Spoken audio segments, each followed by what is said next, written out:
Bismillahirrahmanirrahim.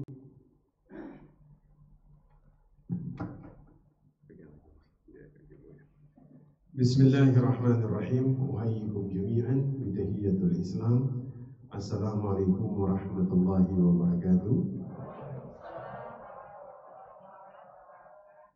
Alhamdulillah. Alhamdulillahilladzi la yansa man dzakara.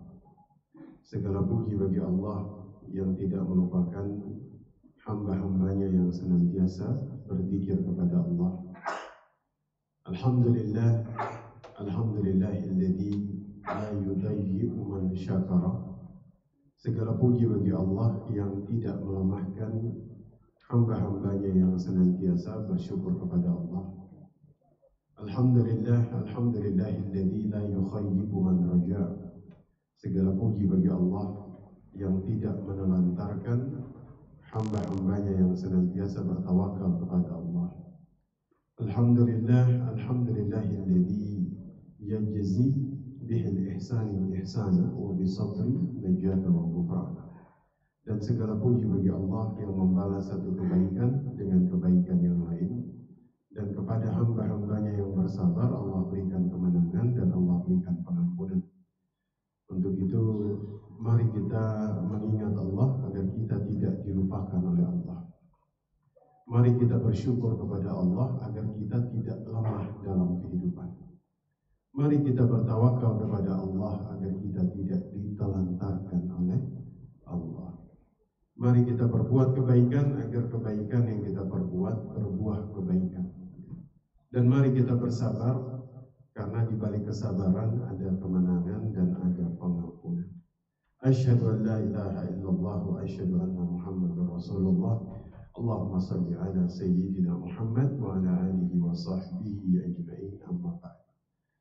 Alhamdulillah Bapak Ibu sekalian, kita bisa bertemu pada kesempatan pagi hari ini, berkumpul bersama orang-orang yang terbaik di tempat yang terbaik untuk menuntut ilmu. Maka saya doakan semoga langkah kaki yang Bapak Ibu langkahkan pada pagi hari ini, sebagaimana dulu Abu Darda pernah didatangi seseorang dari Madinah, itu ke daerah Syam, Damaskus. Ternyata ini orang punya hajat tidak seperti yang dibayangkan. Ini kan jauh dari Madinah ke Damaskus. Orang jauh-jauh untuk menempuh perjalanan yang begitu luar biasa, pasti ada hajat yang cukup besar. Tapi ternyata enggak. Dia tuh cuma pengen tahu satu hadis yang diriwayatkan oleh Abu Darda. Masya Allah. Maka dikatakan, man salaka tariqan yaltamisu fihi ilman, sahalallahu tariqan ilal jannah.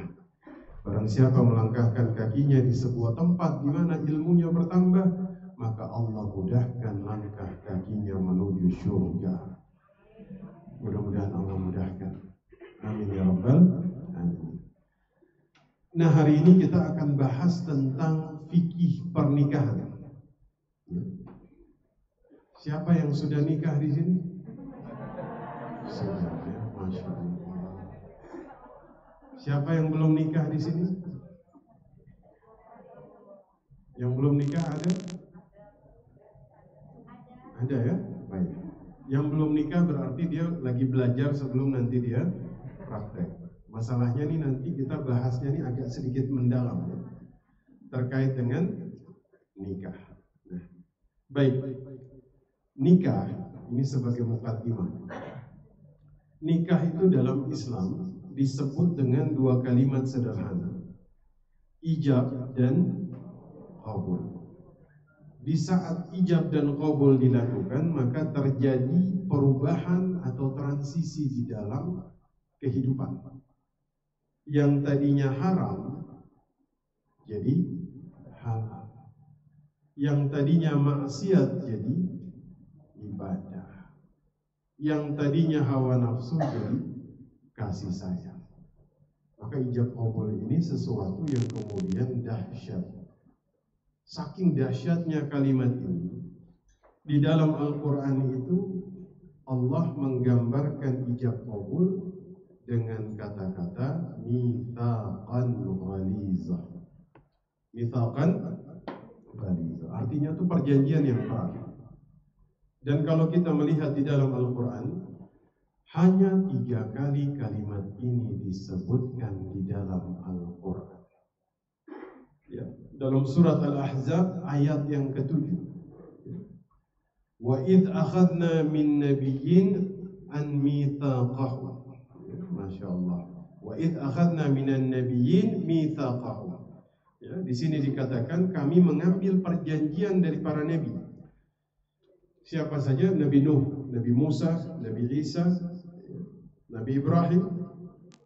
Jadi ketika mereka diambil perjanjian oleh Allah, peristiwa ini disebut dengan kalimat mitsaqan ghalizah, yang artinya perjanjian yang berat.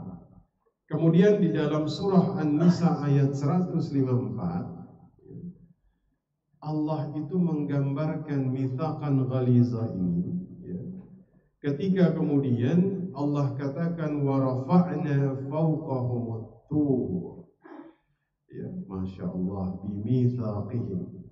Ketika Allah mengangkat bukit Tursina di atas Bani Israel untuk kemudian sumpah setia mereka kepada Allah. Ini disebut apa? Mitsaqan ghalizah. Yang ketiga, kalimat ini disebut dalam surah An-Nisa ayat yang ke-21. Di sini untuk menggambarkan pernikahan antara seorang laki-laki dan perempuan. Berarti pernikahan ini sama beratnya dengan bukit Tursina yang diangkat di atas Bani Israel. Sama tingginya dengan perjanjian para nabi. Karena disebutkan dengan kalimat yang sama. Jadi kalau misalnya kita membayangkan betapa tingginya pernikahan di dalam Islam, saya rasa tidak ada suami yang menzalimi istrinya.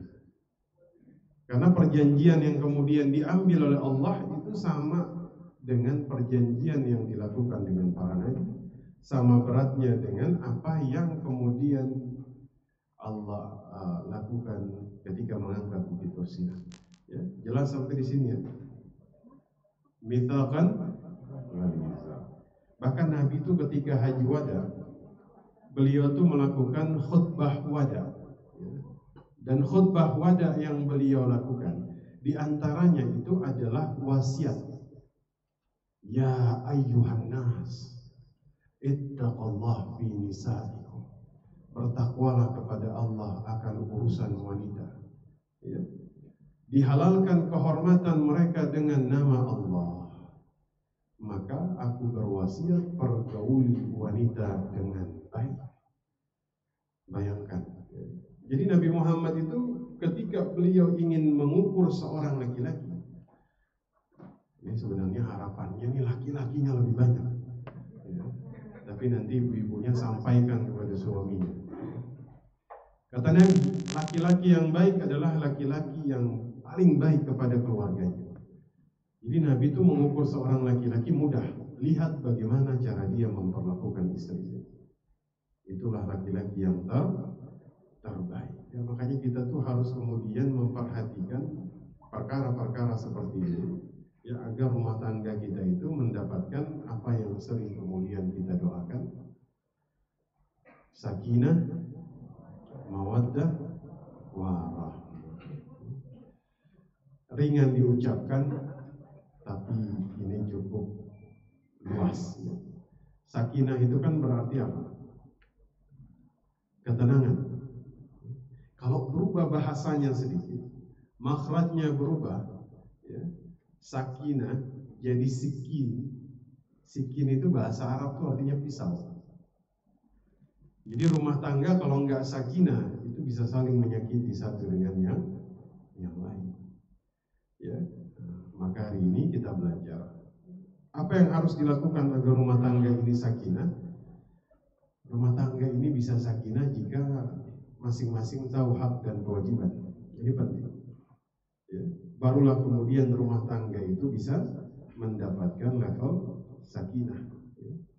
Walaupun memang kalau merujuk kepada pandangan Imam At-Tabari dalam tafsirnya, sakinah itu ada beberapa perkara. Ya. Satu, jika ada atifah ini ikatan.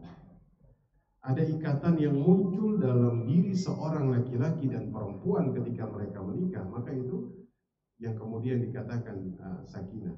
Misalnya, ya, bapak-bapak dulu menikah, siapa wanita paling cantik, Pak? Istri. Ya. Betul? Ini yang sudah tua ini agak-agak lemas begitu. Jawabnya ini karena udah lama nikahnya. Kalau kata kemudian Nabi Shallallahu Alaihi Wasallam mengatakan, Innal imra'a aurat, perempuan itu aurat. Idza kharajat ishtarafaha syaitan. Perempuan ketika dia keluar dari rumahnya tidak menutup auratnya, maka syaitan akan membuat dia tampak lebih menarik di mata laki-laki yang bukan mahramnya. Betul bapak-bapak? Betul?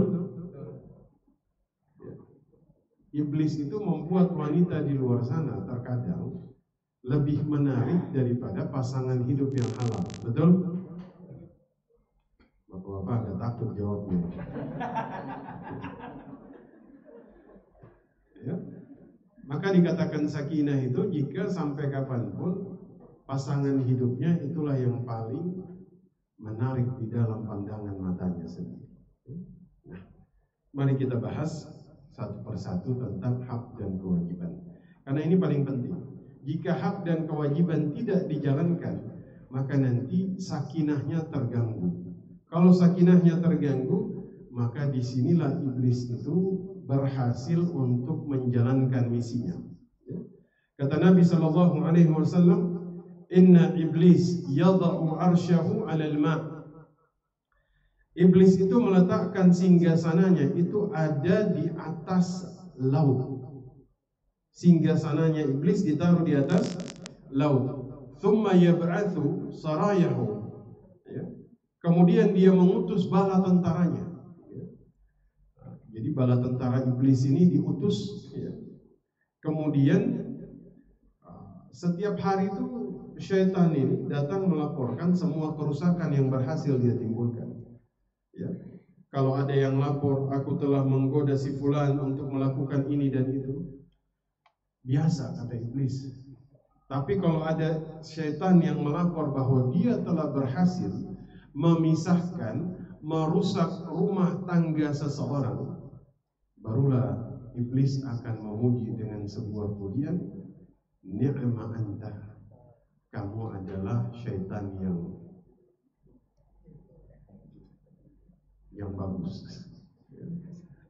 Artinya ternyata iblis ini, jadi memang dari zaman Nabi Sulaiman, ya, salah satu sihir yang paling kemudian terkenal pada zaman itu, yufarriquna bainal mar'i wa zawji. Ya, zaman Nabi Sulaiman itu sihir yang kemudian paling banyak dilakukan adalah memisahkan antara pasangan suami dan istri. Ya.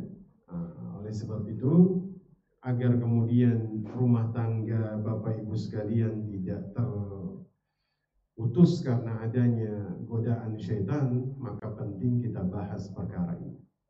Hak dan kewajiban suami istri. Mudah-mudahan yang kita bahas bisa diamalkan. Amin. Saya izin minum dulu, Bapak. Silakan. Bismillah.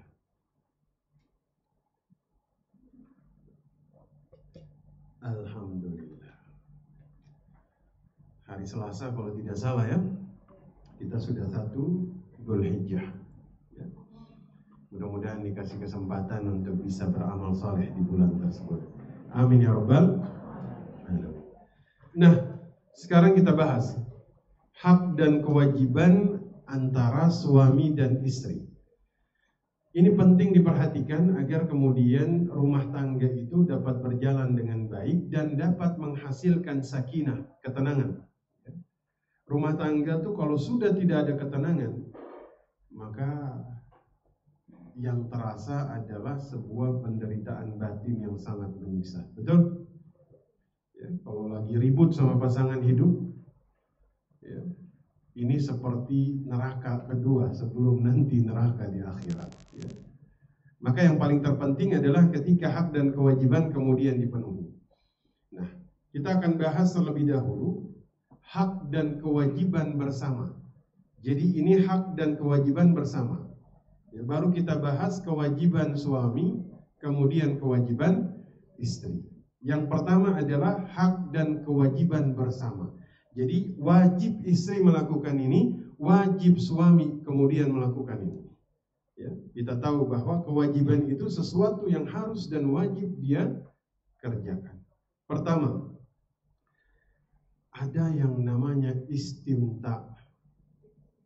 Istimta. Apa itu istimta? Istimta di sini, makanya tadi saya bilang, yang sudah nikah, yang belum nikah nanti belajar ya. Istimta ini, suami atau istri wajib memuaskan syahwat masing-masing. Itu namanya hak istimta. Ya. Suami dan istri wajib untuk bermesraan antara satu dengan yang lain. Ya. Ini termasuk di antara perkara yang wajib bagi kedua belah pihak. Ya. Jadi bermesraan dengan pasangan yang dihalalkan. Ingat bapak-bapak, jangan dengan wanita di luar sana mesra, dengan istrinya nggak mesra. Nah, ini bahaya ini. Karena itu kewajiban. Istri itu punya hak yang harus ditunaikan, sebagaimana suami juga punya hak yang wajib ditunaikan. Itu namanya hak istimta, atau hak kemudian syahwatnya itu wajib kemudian dipenuhi. Dan dua-duanya ini punya hak. Ya. Di antara hak istimta yang kemudian diatur di dalam syariat adalah ketika seorang istri itu harus kemudian dipenuhi hak dia untuk dicampuri, sebagaimana hak suami itu harus kemudian dicampuri oleh istri. Ya, dan ini jangan dianggap remeh perkara seperti ini. Ya, ada seseorang dulu pernah kemudian dilaporkan kepada Nabi Sallallahu Alaihi Wasallam dari Aisyah. Ya, ada seorang wanita namanya Khawlah binti Hakim, ya, istrinya Uthman bin Mad'un. Jadi Nabi itu melihat Khuwailah. Kok tampangnya itu begitu kusamnya, tampangnya tuh kayak tidak terurus. Ya. Akhirnya kemudian kata Aisyah, ya, Nabi pun bertanya kepada Aisyah, ya Aisyah, ma abadda hay'ata Khuwailah. Kok kusut amat ini Khuwailah. Ya. Mukanya tuh kusam, kayak tidak merawat dirinya. Ya. Aisyah kemudian mengatakan, ya Rasul, dia ini punya suami. Ya. Tapi suaminya itu siangnya dia puasa, malamnya dia tahajud. Jadi sepanjang hari itu ibadah. Siangnya dia puasa, malamnya dia tahajud. Jadi istrinya kagak disenggol-senggol. Ya. Istrinya tuh nggak apa istilahnya? Nggak dicolek. Nah. Ya. Istrinya nggak pernah dicolek. Ya gimana mau dicolek? Siangnya sepanjang hari dia berpuasa, malamnya sepanjang malam dia tahajud. Ya. Maka kemudian Nabi Sallallahu Alaihi Wasallam itu memanggil Uthman bin Mad'un. Itu suruh dipanggil oleh Nabi Sallallahu Alaihi Wasallam. Kemudian Nabi bertanya kepada dia, ya Uthman, araghbatan an sunnati, kamu benci sunnahku? Ya. Apakah kamu membenci sunnahku, ya Uthman? Kemudian dijawab oleh Uthman, qala la wallah ya Rasulullah, tidak demi Allah ya Rasulullah. Walakin sunnataka adlub. Ya. Aku ni orang yang selalu mencari sunnahmu. Ya, selalu mencari sunnahmu. Ya. Akhirnya kemudian Nabi Sallallahu Alaihi Wasallam, kalau begitu, kalau kamu sering mencari sunnahku, kata Nabi, Aku ini orang yang aku tidur, aku sholat tahajud, aku puasa, kadang aku tidak puasa, aku menikah dengan wanita. Ya Utsman, bertakwalah kepada Allah, istrimu punya hak yang harus kamu tunaikan. Istrimu punya hak yang harus kamu tunaikan. Di sini kemudian dia ditegur oleh Nabi. Jadi bagi para bapak-bapak yang siangnya puasa, malamnya tahajud, nggak colek-colek istrinya, ingat dulu ada sahabat ditegur sama Nabi, gara-gara nggak pernah mencolek istrinya, ibadah terus. Akhirnya ditegur oleh baginda Nabi Sallallahu Alaihi Wasallam. Begitupun kepada para istri. Bagi para istri yang kemudian menolak ketika suami meminta haknya, hati-hati. Ya, ini ada sebuah ancaman yang kemudian sangat luar biasa kepada seorang istri yang kemudian dia menolak kemudian untuk memenuhi hak istimta dari suaminya. Hati-hati. Ya. Nah, kadang-kadang istri ketika suami minta haknya nggak dikasih sama istrinya, mungkin dia lagi ngambek atau lagi apa begitu ya. Hati-hati. Seorang wanita yang menolak permintaan suaminya itu dilaknat. Ya. Ada pertanyaan dari istri, Ustaz, kalau seorang wanita yang menolak dia dilaknat, bagaimana dengan seorang suami? Apakah suami yang menolak kemudian juga dilaknat? Ya, memang kita tidak menemukan bahwa seorang suami sampai level dilaknat. Tapi ini hak istimta dan wajib dia penuhi. Ya. Kalau misalnya sengaja tidak dia penuhi, maka kemudian dia berdosa. Ya. Apalagi dengan sengaja. Ya.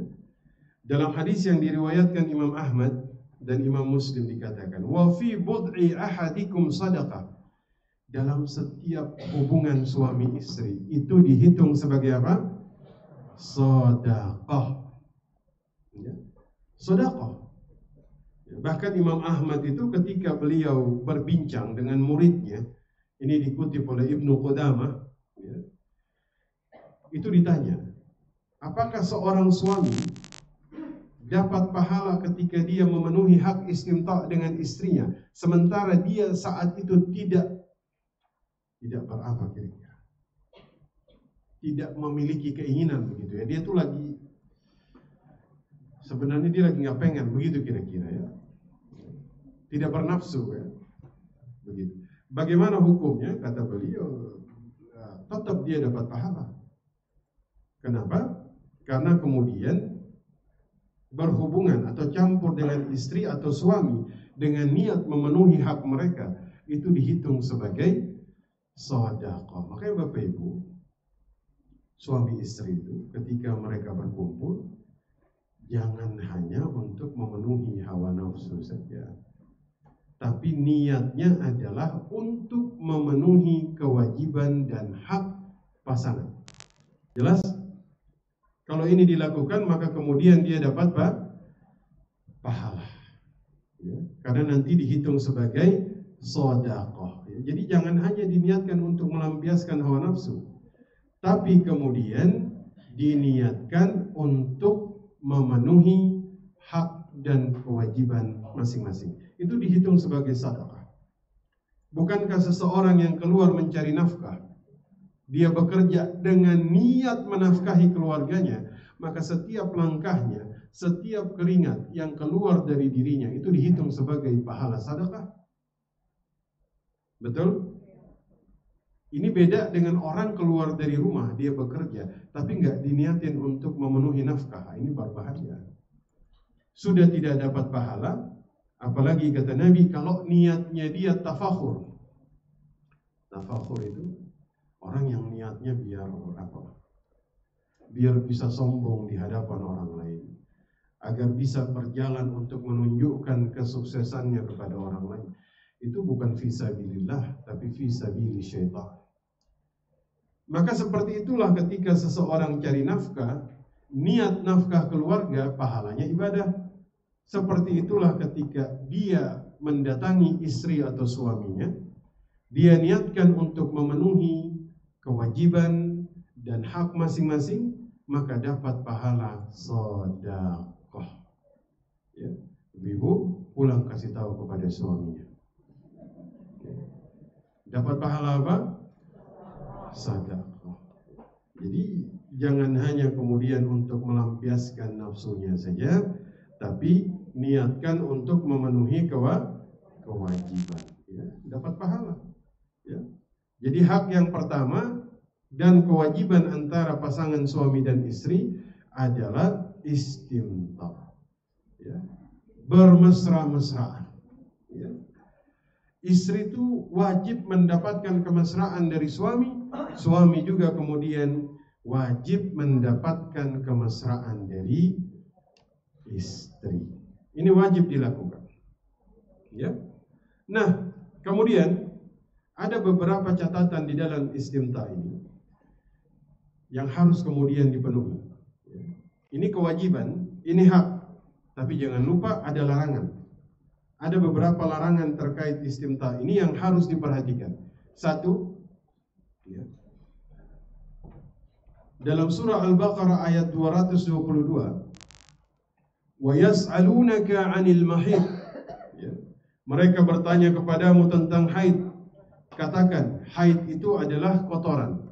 Maka hendaklah kamu menjauhi diri dari wanita dikala dia haid. Jangan kamu mendekati mereka sebelum mereka suci. Ini ingat.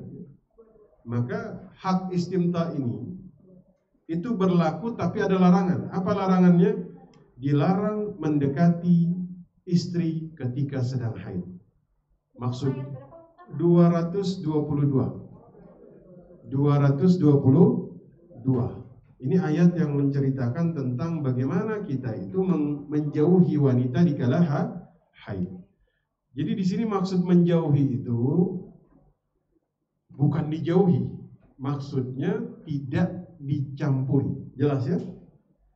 Nah, kenapa? Karena di sini orang Yahudi itu kalau istrinya itu haid, piring makannya beda, gelasnya beda, tempat tidurnya beda, ruangannya kadang beda. Jadi itu dijauhi. Ya. Terus ada kaum yang ketika istrinya sedang haid itu dicampuri oleh suaminya. Nah, dalam Islam hak istimta dibatasi dengan yang namanya haid. Jadi kalau istri sedang haid, bapak-bapak, dilarang untuk kemudian dicampuri. Kata Nabi SAW, apabila salah seorang di antara kalian sedang haid, maka Rasulullah SAW kemudian beliau katakan, lakukan apapun kecuali dia sedang haid, jangan dicampuri, nggak boleh dicampuri. Jadi banyak kasus Bapak Ibu, suami itu maksa istri untuk campur padahal istri sedang haid. Itu dilarang. Dalam Quran dilarang, dalam hadis kemudian dilarang oleh Nabi Sallallahu Alaihi Wasallam. Tapi gimana Ustaz? Kalau dia lagi haid, boleh nggak saya bermesraan dengan dia? Boleh. Monggo, silahkan. Bermesraan nggak apa-apa. Tapi jangan dicampuri. Ini catatan. Yang kedua, ini yang kemudian, jadi nanti dalam surah Al-Baqarah itu dia berurutan. Larangan ketika seseorang menghadapi pasangan, satu ketika dia sedang haid itu dilarang. Yang kedua Al-Baqarah 223. Ya. Ini menceritakan tentang larangan untuk mendatangi seorang wanita di kala dari tempat yang seharusnya. Jelas ya? Dari tempat yang seharusnya. Yang tidak seharusnya adalah mendatangi, mohon maaf, dari belakang. Maksudnya mendatangi seorang wanita itu dari belakang, itu dilarang. Ya. Istilah dari belakang Bapak Ibu paham kan? Nah, ini yang dilakukan kaumnya Nabi Lut. Jelas ya? Nah, artinya kepada seseorang yang berlainan jenis saja dilarang, apalagi yang sesama jenis. Bayangkan, ya, bagaimana perusakan yang dilakukan oleh kaumnya Lut. Ya, itu Allah turunkan azab, padahal di saat itu ada 2 orang nabi. Ada Nabi Lut dan Nabi Ibrahim. Itu sampai malaikat itu datang dulu kepada Nabi Ibrahim, izin. Ini mau kemudian diazab. Nabi Ibrahim itu sampai minta kalau bisa jangan dulu, ditolak. 2 orang nabi saja tidak mencegah Allah turunkan azab, apalagi zaman sekarang. Ada nabi hidup di zaman sekarang. Maka kita jauhi ya. Di sini kemudian dikatakan bahwa dari Jabir bin Abdullah, orang Yahudi itu kan dulu kemudian ada sebagian yang kemudian melakukan itu. Ya, maka dalam Islam itu dilarang. Ya, dari Ibnu Abbas, la yanzurullah ila rajulun jami'u imratihi fi umuriha. Masya Allah. Allah itu tidak melihat seorang laki-laki yang menyetubuhi istrinya dari belakang, dari tempat yang tidak seharusnya. Itu tidak dilihat oleh Allah Subhanahu wa ta'ala. Bahkan Abu Hurairah, Bapak Ibu tahu Abu Hurairah? Abu Hurairah, pernah dengar nama Abu Hurairah? Sering ya. Abu Hurairah ini sahabat yang kemudian termasuk paling banyak meriwayatkan hadis, sekitar 5.330 lebih ya. Beliau ini disebut Ahlus Suffah, orang yang tinggal di bawah atapnya Nabawi. Jadi dulu tuh yang nggak kebagian tinggal di rumah kaum Ansar itu dipersilahkan tinggal di Masjid Nabawi. Nabi suruh bangun atap. Ya, jadi beliau mengatakan bahwasanya Nabi Shallallahu Alaihi Wasallam mengatakan, barang siapa menjima istrinya saat haid, atau dia menjima istrinya dari belakang, atau dia mendatangi seorang dukun, dia benarkan ucapannya, maka dia telah kafir terhadap apa yang diturunkan kepada Muhammad sallallahu alaihi wasallam. Tuh. Jadi kalau dalam hadis ini tuh disetarakan.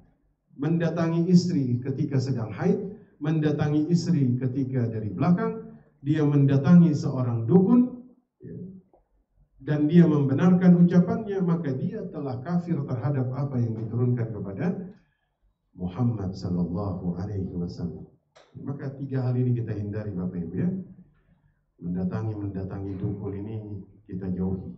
Ya, seperti itu. Ya. Maka dalam urusan jima yang dihalalkan adalah pada tempat yang seharusnya. Ya, bukan pada tempat yang tidak seharusnya. Yang ketiga, ini masih istimtainya.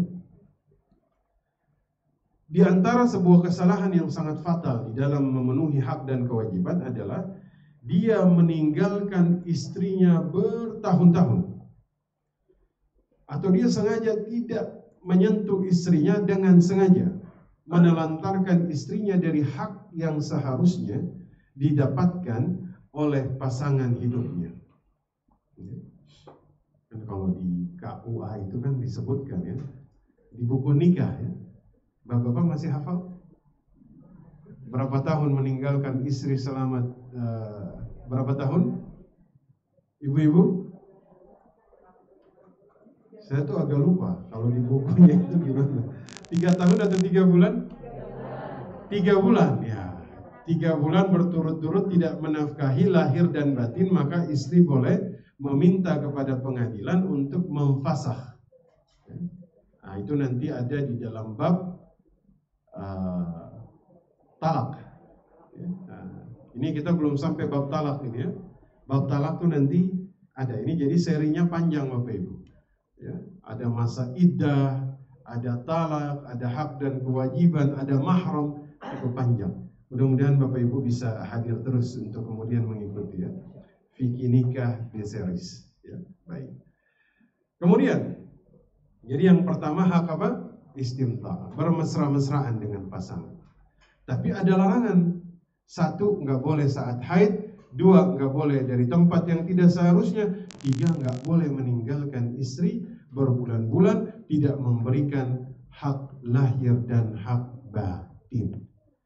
Itu larangan. Yang kedua, ternyata dalam fikih ini diatur bahwa hak dan kewajiban masing-masing suami dan istri adalah ketika mereka berpenampilan yang baik di hadapan pasangan. Tuh, ini namanya hak berhias ini. Ini sudah yang nomor 2. Setelah istimta. Ini yang nomor 2. Ya. Mohon maaf saya lupa ngasih. Itu yang nomor 2 sekarang. Ya. Jadi ternyata Ibnu Abbas radhiyallahu anhu. Ibnu Abbas ini berhias. Tapi berhias bukan make up kalau laki-laki ya.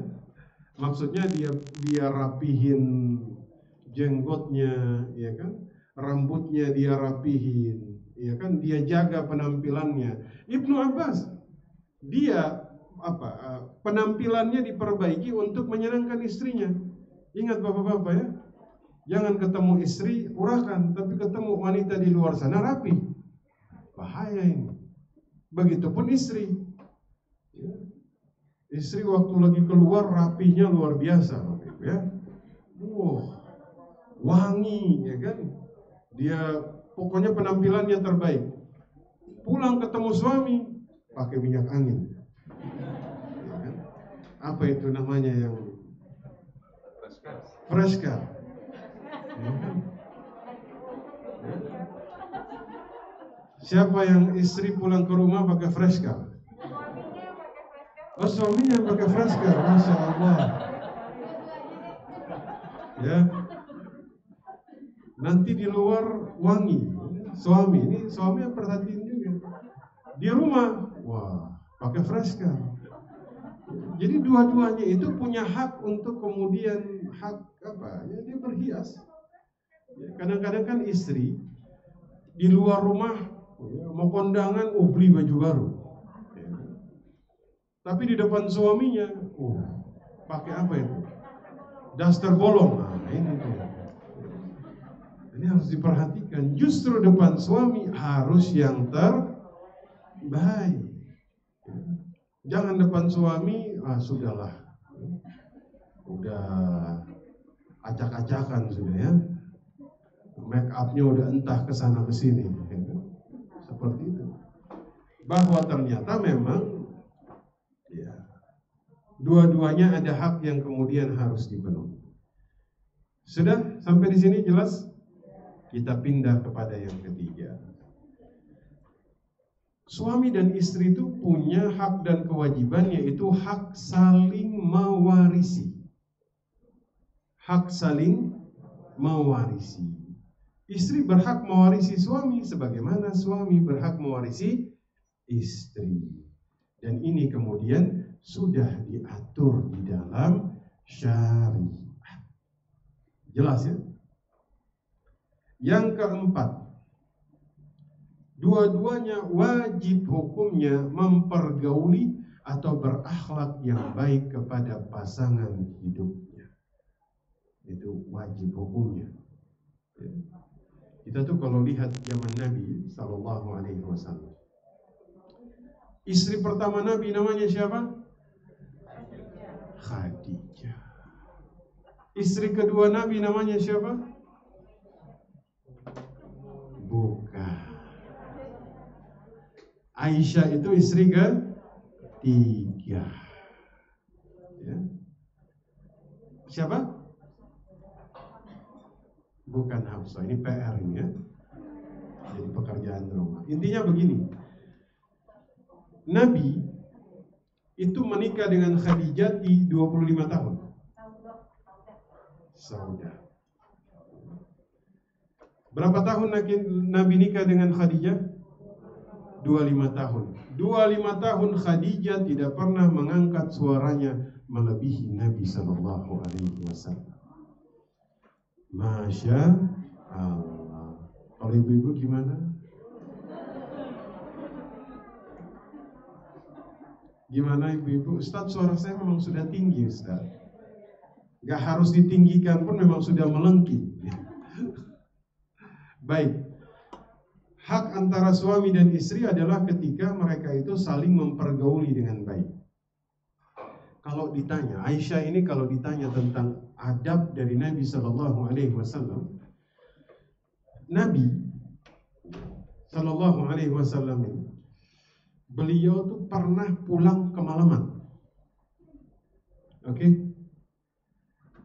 Karena sudah malam, gak sampai hati membangunkan Aisyah yang sudah tidur.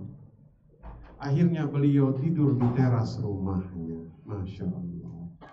Kalau bapak-bapak menghadapi istri yang sudah tidur, gedor. Kalau nggak dibukain, saklarnya diturunkan, kata jamaah. Ustaz, ana turunkan saklarnya. Pasti dia bangun karena AC-nya mati. Begitu? Nabi tidak melakukan itu, tapi justru beliau apa? Tidur di luar. Allahu Akbar. Jadi mempergauli istri itu Nabi Shallallahu Alaihi Wasallam itu luar biasa. Jadi feedback dari istrinya juga seperti itu. Dan ini terjadi bahkan sebelum Nabi itu diangkat menjadi Rasul ketika masih menikah dengan Khadijah. Kita tahu dalam sejarah Nabi ketika menerima wahyu turun dari atas Gua Hira, ketemu istrinya.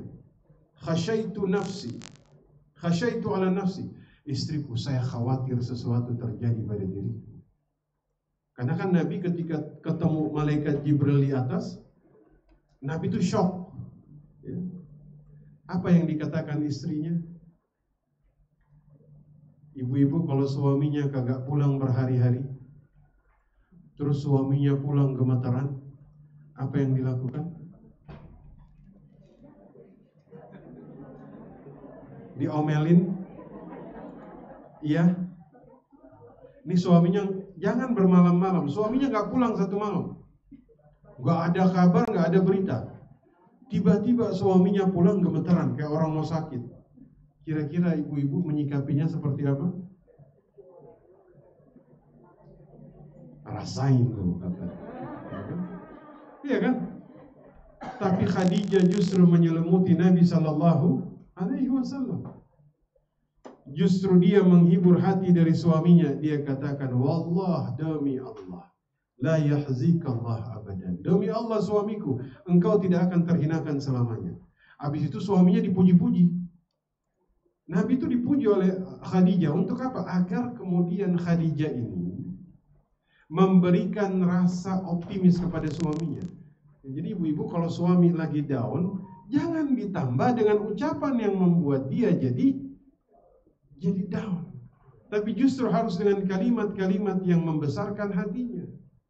Kata Khadijah, Allah, demi Allah suamiku, engkau tidak akan terhinakan selamanya. 1, engkau suka berkata jujur.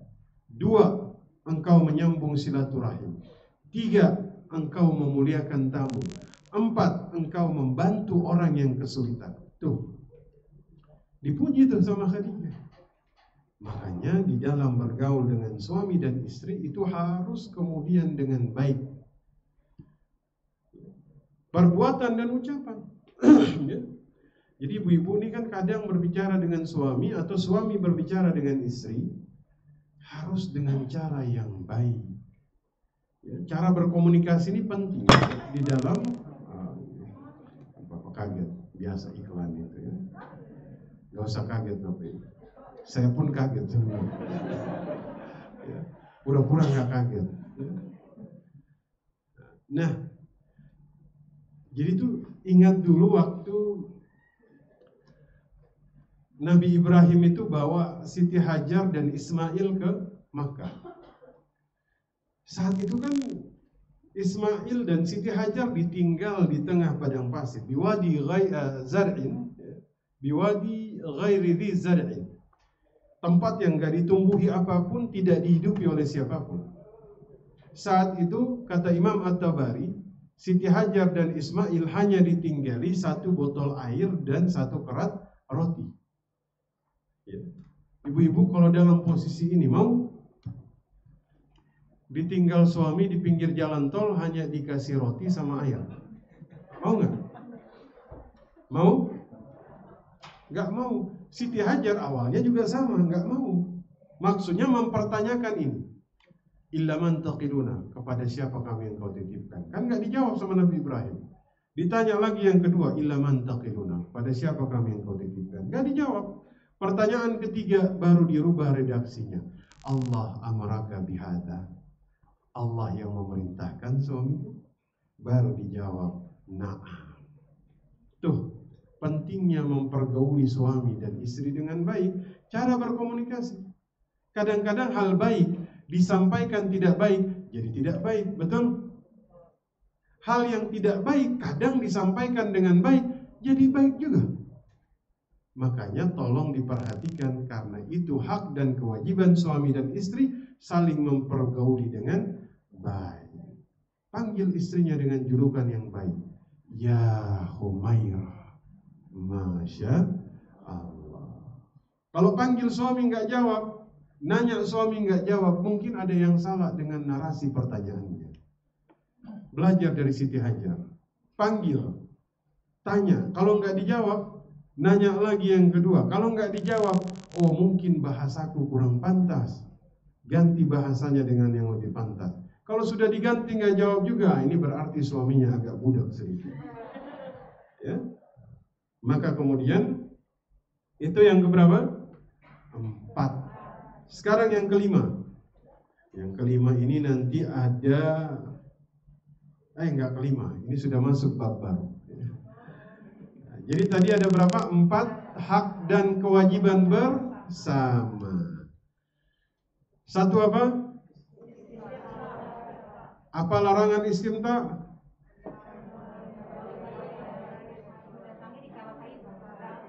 Mendatangi dari belakang, menelantarkan tanpa disentuh. Yang kedua apa?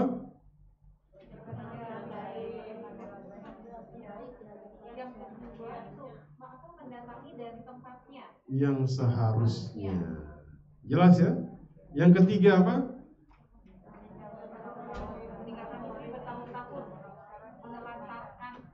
Ini masih istimta ya? Yang kedua apa? Wajib berhias, berpenampilan yang baik di hadapan istri dan suami. Yang ketiga apa? Saling mewarisi. Yang keempat apa? Berakhlak yang baik. Suami istri itu harus dipergauli masing-masing dengan yang baik. Ya, ini luar biasa Bapak Ibu. Bapak Ibu tahu Umar bin Khattab? Umar bin Khattab tahu? Baik. Apa karakter dari Umar bin Khattab? Tegas. Tapi kalau diperhatikan, Umar ini tegasnya di luar, pulang ke rumah lembutnya luar biasa. Kadang-kadang diomelin istrinya. Apa kata Umar? Kun tiflan amama ahlik. Jadilah kalian seperti seorang bayi di hadapan pasangan kalian. Masya Allah. Tegasnya hanya di luar, pulang ke rumah ketegasannya ditinggal di luar. Bisa diamalkan? Jangan tegas di luar, di rumah pun tegas. Di luar dia jenderal, militer, pulang ke rumah militer juga. Ya kan? Dia panggil istrinya, siap katanya, siap. Istrinya kan nggak mungkin. Tapi bukan karena istrinya galak kan? Bukan. Maksudnya, ya nanti tuh kita baru paham tentang pernikahan ini setelah kita tuh bisa berkomunikasi dengan baik.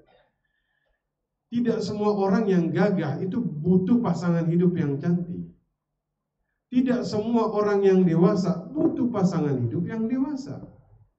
Tidak semua orang yang pintar butuh pasangan hidup yang pintar juga, Pak.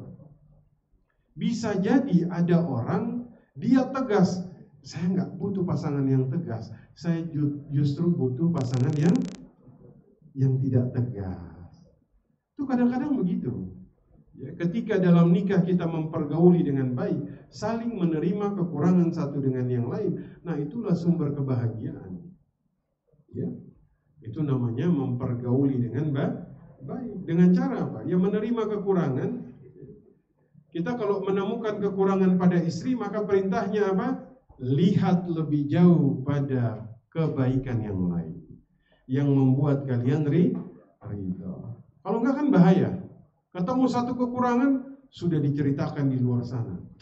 Suami saya begini begitu, itu nggak boleh. Seperti itu. Nah, mudah-mudahan bisa kita selesaikan semuanya. Baru hak dan kewajiban saja sudah hampir 1 jam ini. Ya. Kita lanjut terus. Lanjut.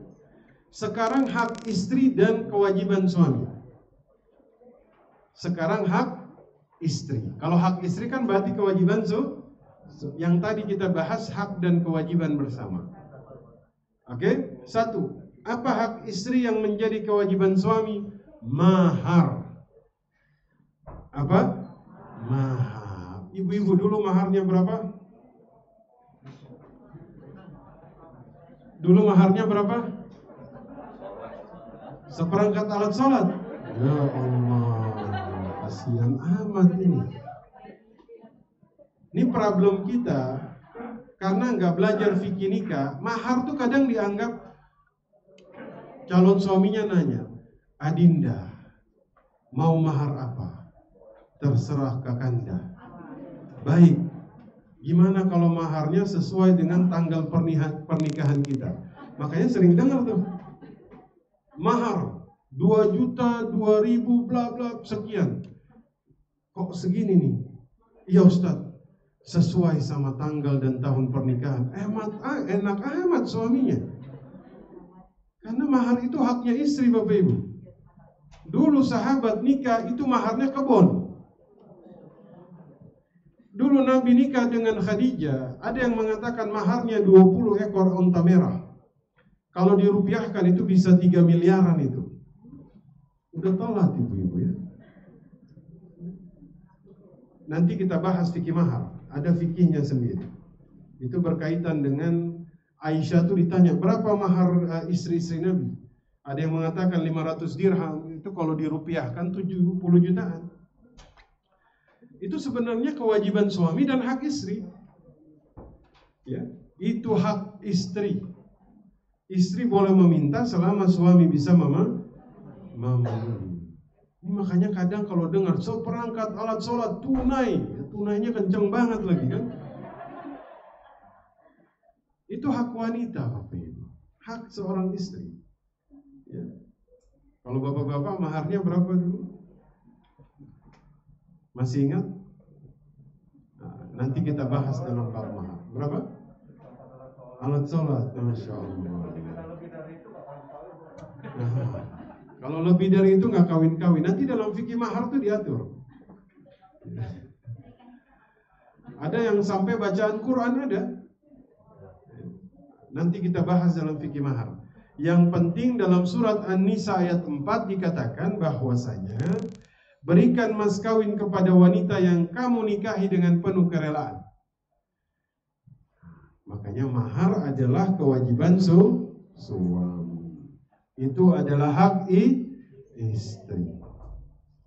Nanti dalam mahar ini panjang. Gimana sama mahar yang belum dibayar, Ustaz? Nanti kita bahas. Yang kedua, apa hak istri dan kewajiban suami? Nafkah. Istri itu berhak mendapatkan nafkah. Ya. Nah, ini nanti dibahas babnya tersendiri. Bab nafkah. Ibu-ibu dinafkahi sama suami? Diberikan? Alhamdulillah. Bahkan dalam bab hutang piutang itu sampai dibahas tentang nafkah.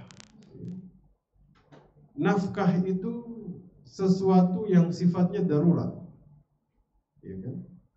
Kalau istri berhutang untuk memenuhi nafkah, apa yang merupakan bagian dari nafkah? Makanan, pakaian, tempat tinggal. Istri sampai ngutang untuk bayar uang sekolah anak.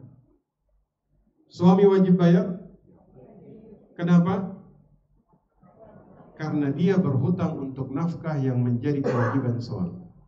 Jelas? Istri berhutang beli tas harganya 40 juta. Suami wajib bayar? Kenapa? bukan nafkah. Tapi suami yang baik, jika istri butuh di luar nafkah, dia mau mencukupi, tafadhal, silahkan.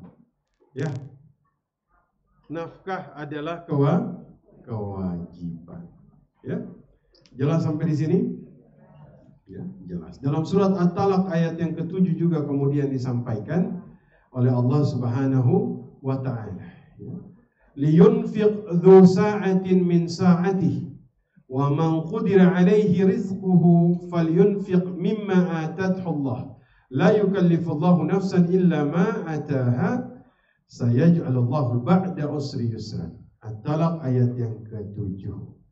Hendaklah seseorang yang mampu memberi nafkah sesuai dengan kemampuannya. Orang yang disempitkan rezekinya hendaknya memberi nafkah dari harta yang diberikan Allah kepadanya. Jadi ketika dia luang, dia lapang, silahkan kasih sesuai kemampuan. Istri, ketika suami sempit, terima sesuai dengan kemampuan dia. Ini ada wanita-wanita di luar sana, ketika suaminya lagi lapang, dia setia. Pokoknya dia jadi wanita yang soleha. Ketika suaminya sedang sempit, dia tinggalkan suaminya. Ingat, At-Talaq ayat yang ke-7. Istri dari Nabi SAW tidak pernah meninggalkan beliau apapun yang terjadi. Bahkan Aisyah dan Nabi 2 bulan pernah tidak menyala api kompor di rumahnya. Ya, nah, itu nafkah ya. Nanti insya Allah akan kita lihat. Gimana Ustaz dengan seseorang yang kemudian tidak mau menafkahi istrinya? Hindun pernah datang kepada Nabi. Suaminya itu pelit. Suaminya pelit. Suaminya Hindun itu Abu Sufyan. Tidak mau ngasih uang kepada istrinya. Akhirnya apa ya Rasul? Saya ambil diam-diam uang dari punya dia. Dan Nabi membolehkan asalkan sesuai kebutuhan. Sesuai kebutuhan. Suaminya pelit, gak mau ngasih uang. Boleh diambil uang suami diam-diam? Boleh, tapi sesuai dengan apa yang memang dibutuhkan. Jangan semuanya diambil. Ini diambil semuanya. Artinya ini menyikapi suami yang pelit, gak mau menafkahi istri. Bahkan suami kalau pelit gak mau menafkahi istri itu jatuhnya hutang. Hati-hati.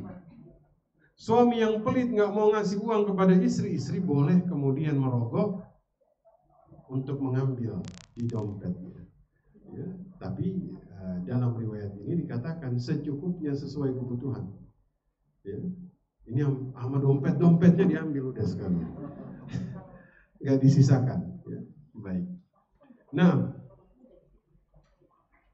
kita jam berapa tanya jawab?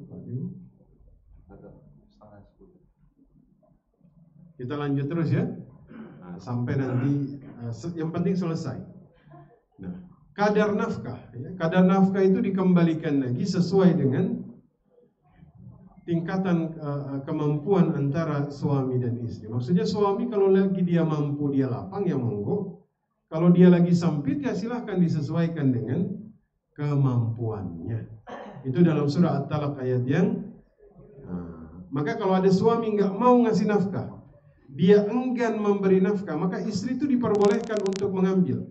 Apa hadisnya? Dari istri Abu Sufyan yang bernama Hindun binti Utbah. Ya, Masya Allah. Tahu Hindun binti Utbah?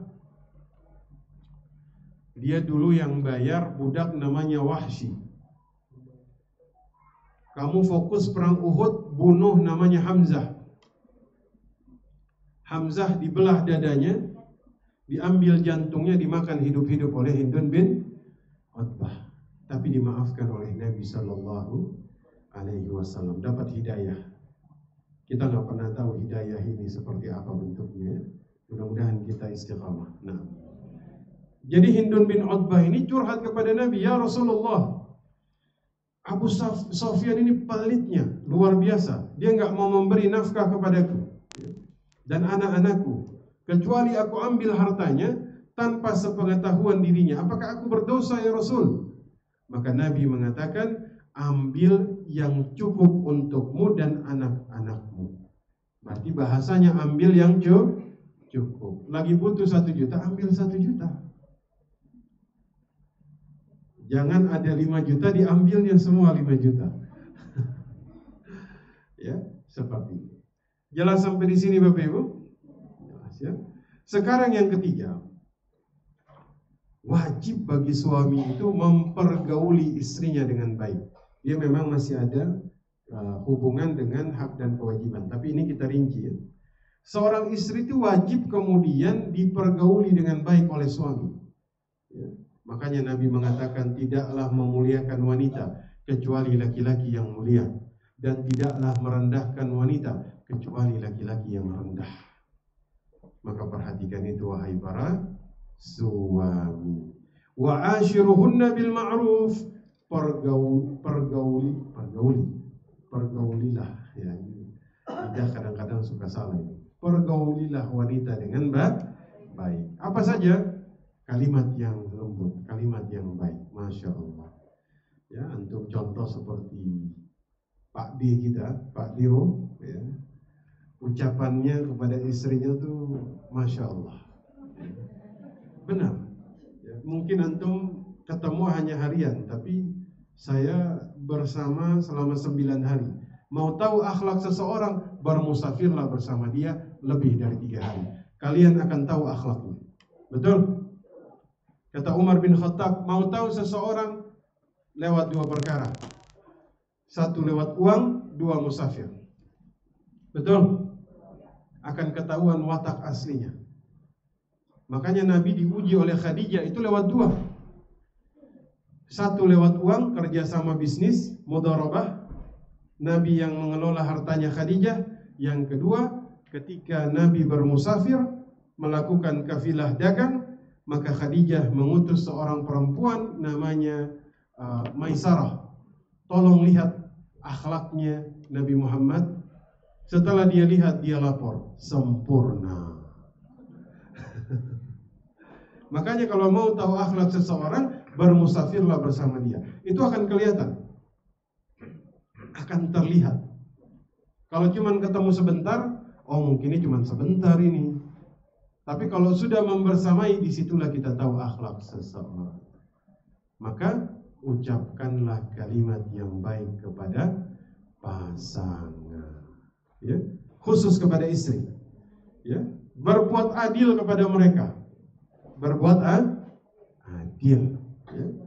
Nah, dalam hadis Nabi SAW mengatakan, akmalul mu'minin imanan ahsanuhum khuluqan wa khiyarukum linisa'ihim. Masya Allah.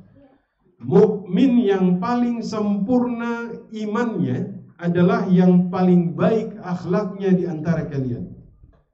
Ya. Dan yang paling baik di antara kalian adalah yang paling baik akhlaknya kepada istrinya. Tuh, Masya Allah. Jadi Bapak Ibu kalau mau menilai seseorang, lihat cara dia memperlakukan istrinya. Kalau antum mau bermuamalah dengan seseorang, lihat cara dia memperlakukan istrinya.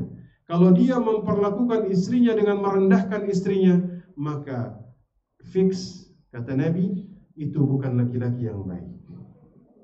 Ya. Lihat cara dia memperlakukan istri. Begitu ya?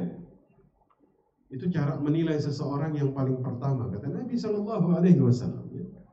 Kalau sudah lihat dia merendahkan istrinya, kalau sudah lihat dia memperlakukan istrinya dengan tidak baik, maka itu bukan laki-laki yang baik.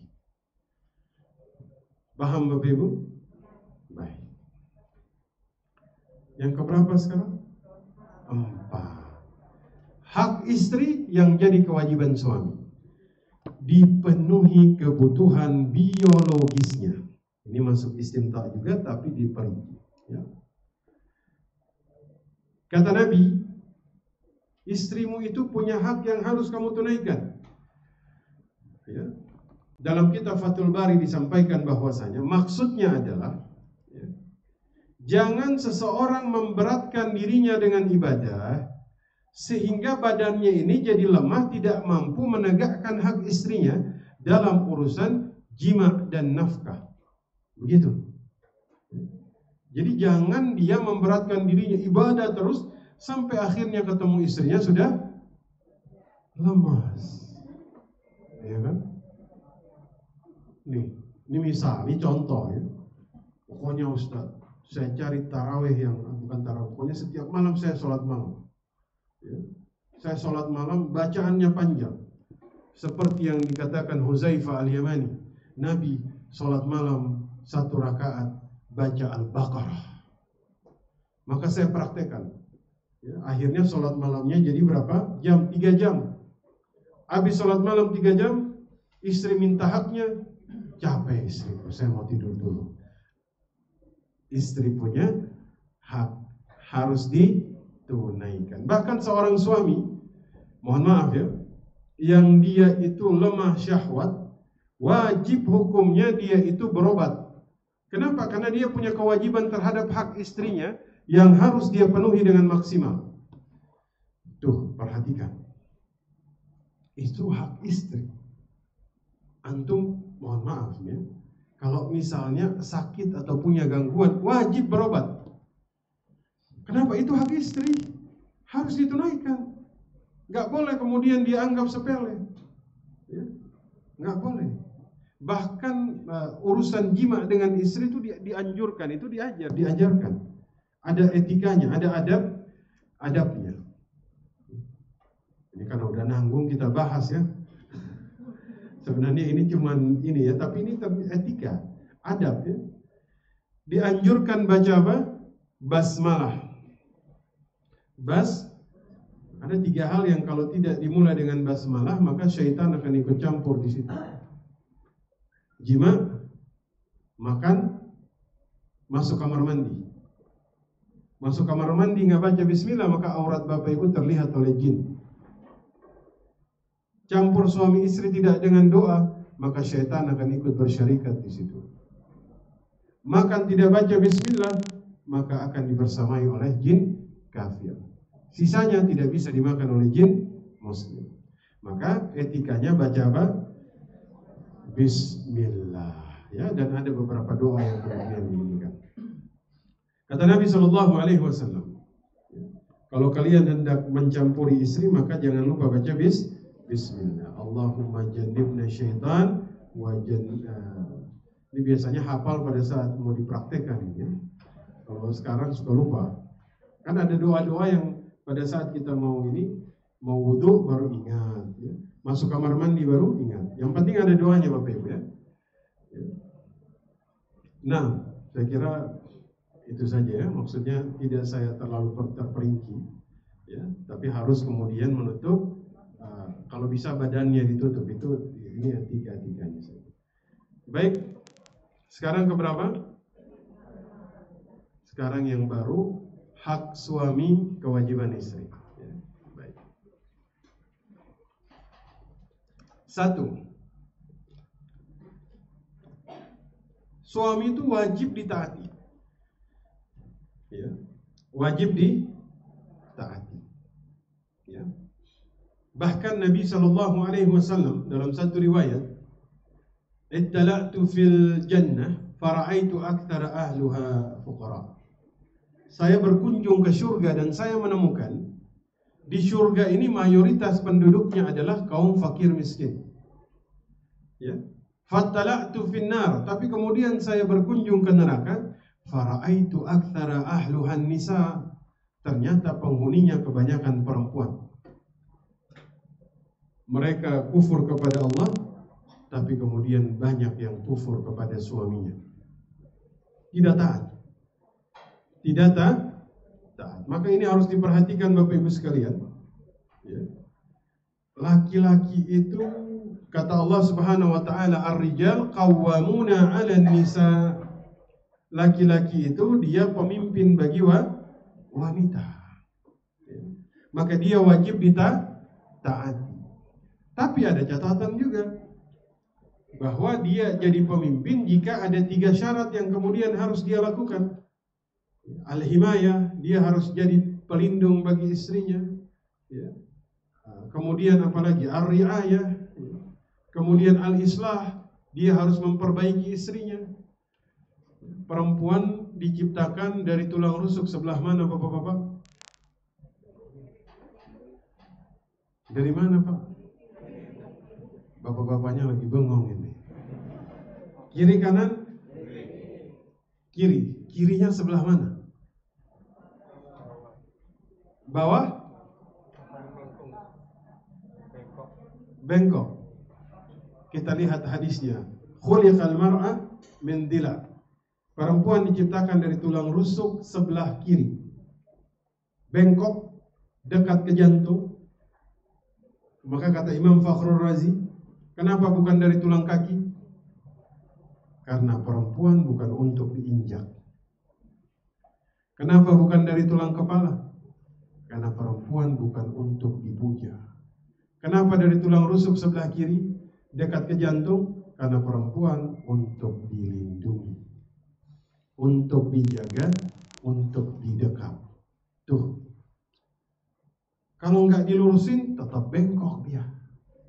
Kalau lurusinnya dipaksain, patah nanti. Suami yang tetap membiarkan tulang istrinya bengkok, maka hidupnya akan bengkok. Iya kan? Kita lihat, banyak suami yang kemudian dapat kemudaratan karena bengkoknya tulang istri.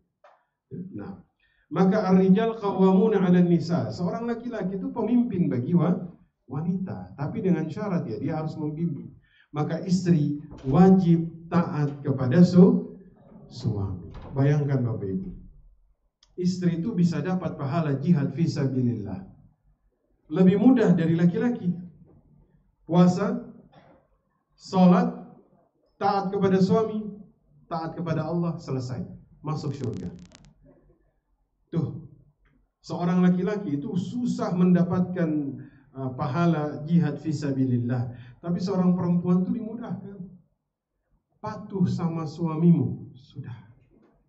Maka insya Allah kamu dapat syurga. Ya.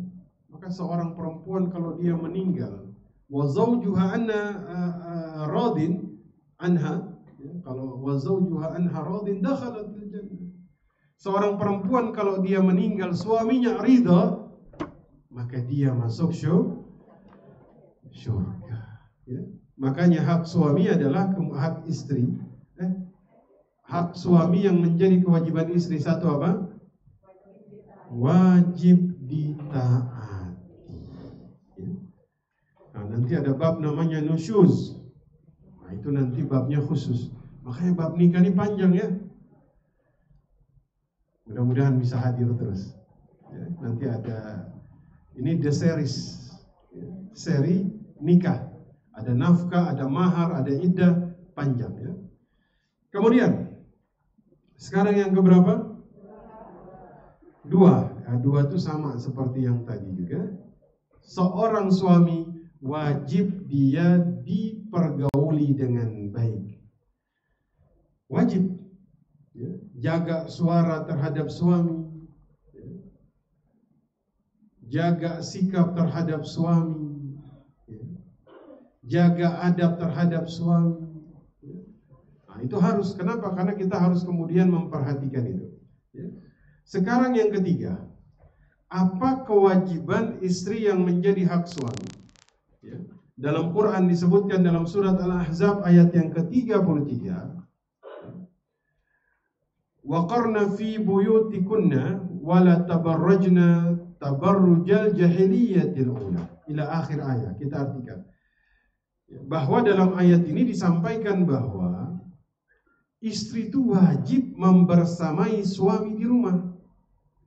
Ya. Wajib dia ada di rumah suaminya.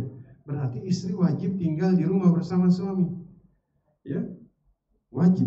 Beda kasusnya ketika nikah, Ustadz, istri saya masih di rumah orang tua, saya di rumah orang tua karena belum ada rezeki. Ini mungkin masih sementara, masih ya. Tapi sebaiknya ngontrak. Ya. Kenapa? Karena wajib satu rumah. Nggak boleh pisah rumah. Ustadz, istri saya di sana, saya di sini, itu nggak boleh. Ini cepat atau lambat akan muncul permasalahan. Betul? Karena istri wajib ada di rumah suaminya. Orang dia keluar rumah harus izin suami. Ya. Sudah? Sudah berapa? Sekarang yang keempat. Istri wajib izin kepada suami. Tuh. Ya. Ini luar biasa. Ya. Rasul sallallahu alaihi wasallam dalam hadis riwayat Imam Bukhari, la yahillu al-mar'ah an tasuma wa zawjuha. Ya, kita artikan.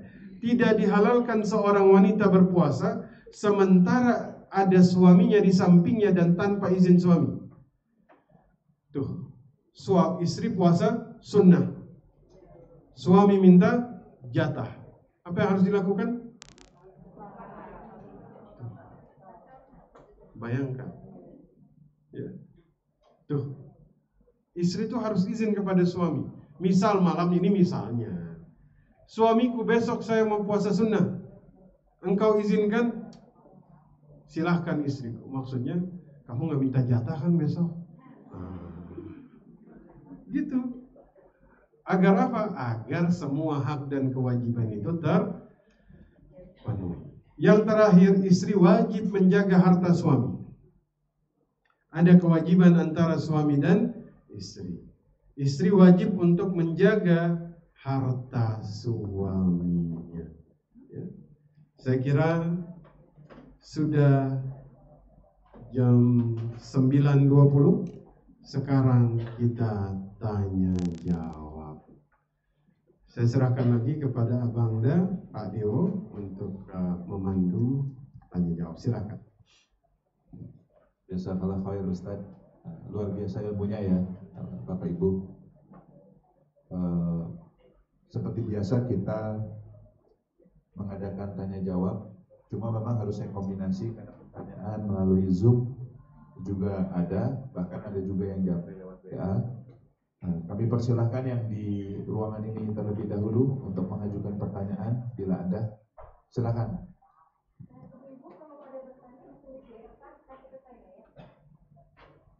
Sementara ibu-ibu bisa tulis di kertas mungkin disampaikan ke depan, insya Allah saya bacakan. Silakan. Waalaikumsalam. Mengenai mahram. Mahram. Iya. Baik. Kayak misalnya wanita itu kan jarang berpergian tanpa adanya mahram. Baik.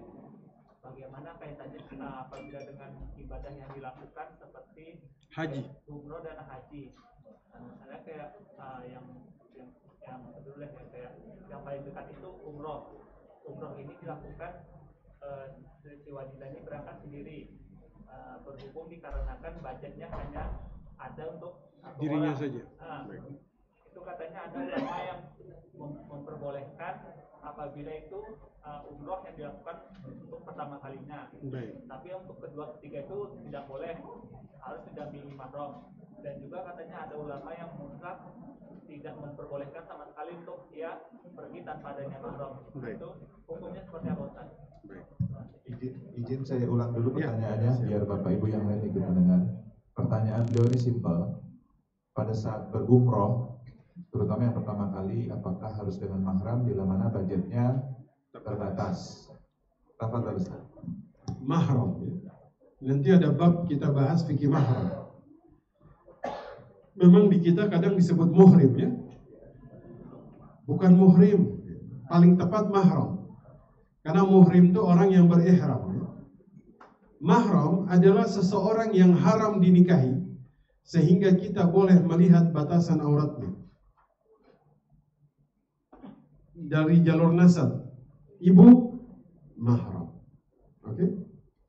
Anak perempuan mahram. Kenapa? Karena haram dinikahi. Saudari perempuan mahram. Jelas ya? Itu mahram kita. Saudari dari ayah kita mahram? Sepupu kita mahram? Bukan. Ini kadang sering salah. Sepupu sering disangka mahram. Padahal bukan. Ya, ini nanti ada mahram dari jalur nasab, ada mahram dari jalur pernikahan. Mertua mahram? Mahram. Ya. Kemudian dari jalur sepersusuan. Bahkan jalur sepersusuan ini mahramnya cukup luas. Ya, makanya Bapak Ibu dulu tuh kalau nikah sering ditanya, antum pernah nyusu sama si fulana? Kalau pernah kita saudara sepersusuan.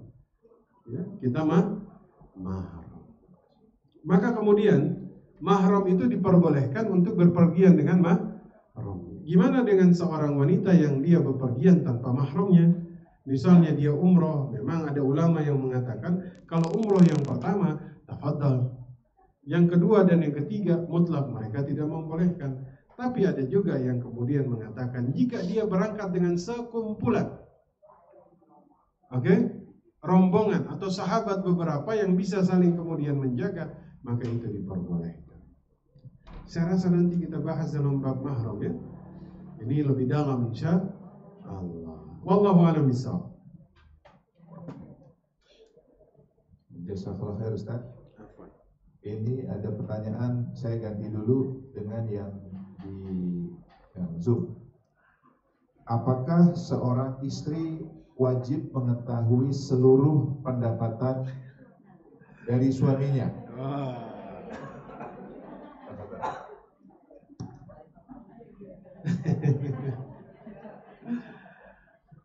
Ini kayaknya pertanyaannya ini cukup bikin para suami deg-degan ini. Saya tanya suami, sering kasih tahu berapa jumlahnya kepada istri? Pernah? Ada seorang sahabat saya biasa naruh di selipin kitab.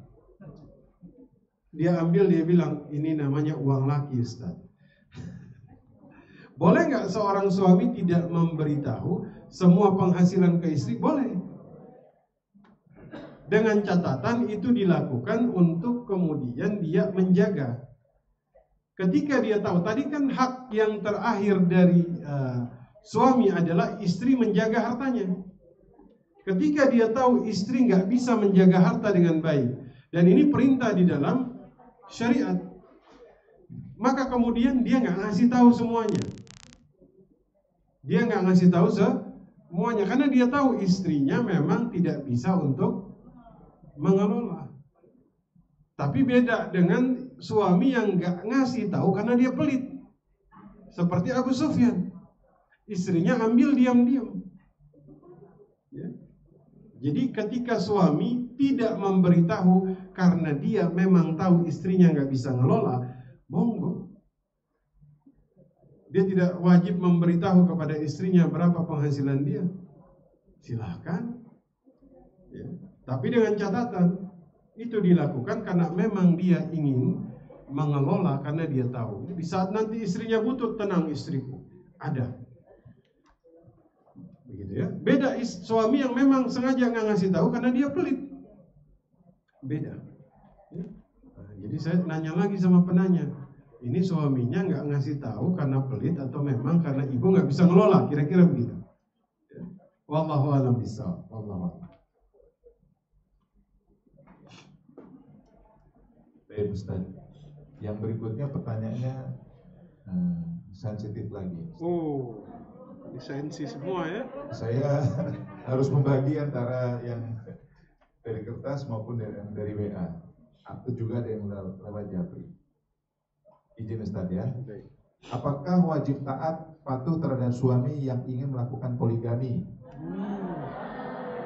Lalu bila suami tidak berlaku adil terhadap istrinya, hukumnya bagaimana? Ini saking beratnya saya sampai harus ke kamar mandi. Izin ya. Ke toilet dulu. Ini karena jawabnya ini harus konsentrasi.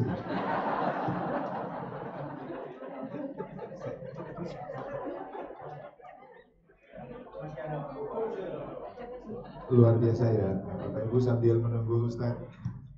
Ada di kamar mandi. Mau jawab dulu atau? Udah jawab aja ya. Jawab. Poligami. Kalau ada orang yang mengatakan Nabi Muhammad ini poligami karena individunya, dia salah. Nabi poligami karena perintah Allah. Jelas? Dari semua istri Nabi yang perawan tuh cuman Aisyah. Catat. Catat Ingat katanya. Oke. Istrinya Nabi itu bahkan usianya tuh sudah tua-tua. Catat. Termasuk yang terkenal kecantikannya itu Hafsah, putrinya Umar, itu hafal Quran Bapak Ibu. Sampai Aisyah bingung. Ini orang pada muji-muji Hafsah yang mana sih? Apa benar dia cantik? Setelah dilihat, iya beneran cantik. Sudah cantik hafal Quran. Istrinya Nabi itu rata-rata, Nabi itu menikah bukan karena hawa nafsu. Ingat, sebagian besar istrinya itu janda semuanya. Oke? Dan ada adabnya. Orang sering menyerang Nabi Muhammad dari sisi poligami. Enggak. Nabi Ayub, Nabi Yakub istrinya 4. Rahel, Lea, Zilpa, 4.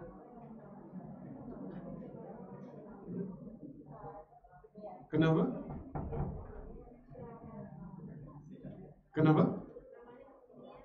Namanya kok modern. Oh, modern. Namanya milenial. Kan Nabi Yakub ini kan Ibrani, ya. Ibrahim punya anak 2, 1 Ishak, 1 Ismail. Ishak punya anak namanya Yakub. Yakub punya 4 orang istri. Itu ada 12 anak. Dan 12 anak ini yang disebut Bani Israel. Nabi Ibrahim istrinya juga 2. Oke? Sarah dan Hajar. 1 asalnya dari Kanaan, 1 asalnya dari Mesir. Awalnya kan yang milih istri kedua siapa? Sarah yang nunjuk. Maka dikatakan ada poligami itu, izin istriku, silahkan kamu cari. Kan Sarah yang nunjuk kan? Nunjuknya Hajar. Hajar ini yang bantu-bantu di rumahnya mereka. Maksudnya asistennya Sarah. Jadi para suami minta istri, silahkan istriku, silahkan kamu tunjuk. Jadi kalau istrinya nunjuk nenek-nenek 70 tahun harus siap. Kira-kira begitu adabnya ya? Agar tidak menyakiti istri begini. Poligami, monggo. Gak izin istri, gak jadi syarat. Tapi saya ingatkan, Nabi mengatakan ittaquz zulm, hati-hati dengan kezaliman. Kezaliman akan datang di hari kiamat dalam bentuk kegelapan. Dan kezaliman yang paling dibenci di dalam Islam al-baghyu, menzolimi istri. Ya istri nggak tahu memang, tapi setidaknya dia terzolimi, betul? Betul? Jadi tadi pertanyaannya bagaimana caranya? Bagaimana tadi Pak Dewi? Apakah wajib memberitahu? Apakah wajib memberitahu? Tidak wajib. Tapi saya ingatkan, jangan sampai dia terzolimi. Poligami, tapi ada adabnya. Adabnya ya contohlah seperti Nabi Ibrahim. Yang nunjuk adalah istri yang pertama. Zaman sekarang nunjuk sendiri Ustaz, diam-diam lagi gitu ya. Jangan sampai istri terzolimi. Sudah begitu, kalau dia poligami, usahakan dia adil. Kenapa? Laki-laki yang poligami tidak adil memperlakukan istrinya akan datang di hari kiamat dalam keadaan bahu sebelahnya miring. Tuh, jangan sampai nanti ketemu di hari kiamat kelihatan, bahunya miring. Dulu nikah lagi diam-diam kagak ngasih tahu bini nih ya. Akhirnya kagak adil, dipanggil. Ini kan kita akan dipanggil dalam keadaan masing-masing. Muadzin tinggi. Kenapa? Karena meninggikan kalimat Allah. Ada orang wanginya luar biasa. Kenapa? Karena dulu dia sering puasa, bau kasturi.